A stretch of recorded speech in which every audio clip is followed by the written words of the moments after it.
Well, today I grabbed myself another advanced mount, and I only need 2 more to say that I've collected them all. And this one here is going to be the King Kong, and this is achieved by just using those basic Dark Moon tickets. We can get these from events.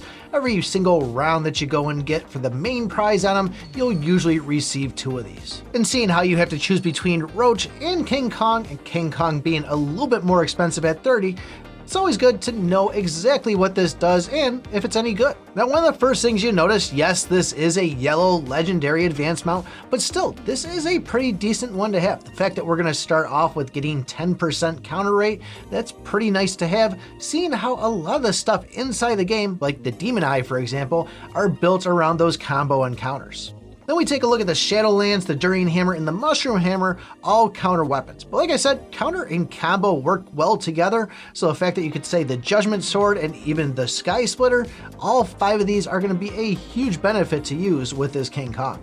So the skill on this one's going to be called Wrath, and every time you go and counter, your counter damage will be increased by 10% for 1 round. And this is a little bit iffy on this one because it says max 10 stacks, and when I did go and countered at say round 5, it did disappear on me. But then when I went and countered on round 10, that gave me a single stack, followed by me countering again in round 11, which gave me a second stack.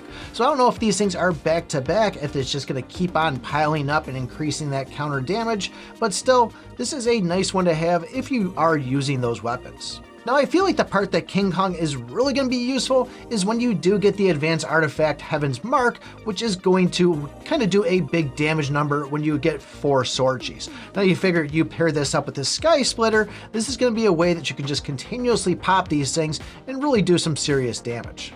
The other benefit of this too is if you are one that's going to be using the Bone Legacy, which probably a majority of you are, seeing how it is the first one you unlock, and you do have that sword chi ability right in the beginning of it, this is going to be kind of a nice way for those people that are just kind of getting into the game, or at least getting into the legacies. Now, me being a crit player, I'm probably not going to be using them that much unless I magically get a mythic counter or combo weapon. But the fact that when I go in and I can use these Dark Moon tickets and I can get Roach for about 10 tickets easier, the fact that Roach is going to increase that pet damage, which by the way, if you saw that video, I had the wrong footage I was looking, that pet number does stack on it. But this is going to be the way that I'm going inside the game. I'm going to try to max out Roach before I start investing into King Kong. So I guess let me know if you think that's a bad idea, but if you guys are wondering about the advanced artifacts and wondering how good the Demon Sword is, take a look at this video right here. Thanks for watching, and remember, I pick my butt.